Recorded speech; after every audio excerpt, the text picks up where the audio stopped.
Okay, there are many ways of investing in property. You can invest in commercial property or you can invest in residential. But which one is right for you? Well, that's a great question and needs to be answered. And we do that in this video. And this is from David. Hello, David. I'm interested to know if residential property is best for someone starting out in property investing or is commercial property. And the big thing I would say about this is that I believe that commercial property is very much underrated by many. And the reason for that is if you look on the internet, you will find people delivering property courses about residential property, but not very many talk about commercial property. And that's because there's lots and lots of houses. There's lots and lots of commercial buildings, but people sway towards residential because it's something that is a known quantity.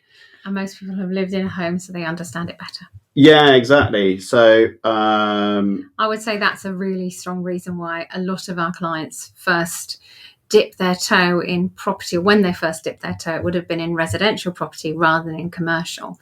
It's a lovely question you raise, actually, though, David, because to a degree, it's down to where you feel the most confident. A, you're going to make the money you wish to make as a return, and B, that you have the assurances and safeguards around the risks that you identify could be applicable to your situation.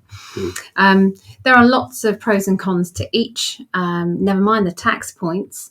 One of the reasons that a lot of our clients who do very much focus on commercial say they love it is because it's almost a kind of buy and leave, in the sense that once you have a tenant in, often the lease that you have is a fully repairing lease. In other words, the boiler goes, a window breaks, something goes wrong.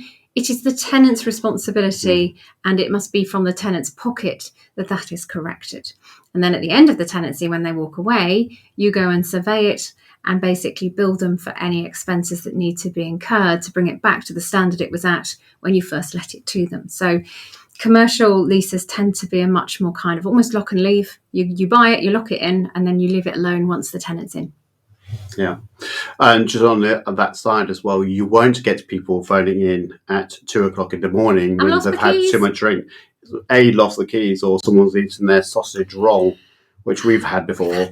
And they won't have the bickering into the communal spaces, which again we've had because one person's been too noisy or just not being too pleasant to the other ones. And you have to then become, in a HMO, I think you've got to be a counsellor. I'm not sure what you're looking at me like that for. But I don't see Simon as a counsellor. Oh, thanks. But I think there's a lot less noise with commercial properties than residential properties, if I'm totally honest with you. So I think it's certainly worth you thinking about that. Great question. Yeah, and anyone starting. I mean, the thing for me as well is when it comes to those types of properties, I think it's all about knowledge.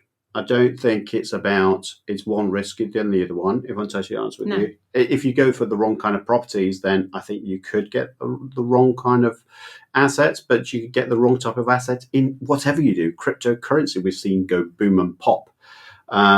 You've seen that in cars and gold and silver. So, don't be thinking that commercial property just because it's something you don't know anything about.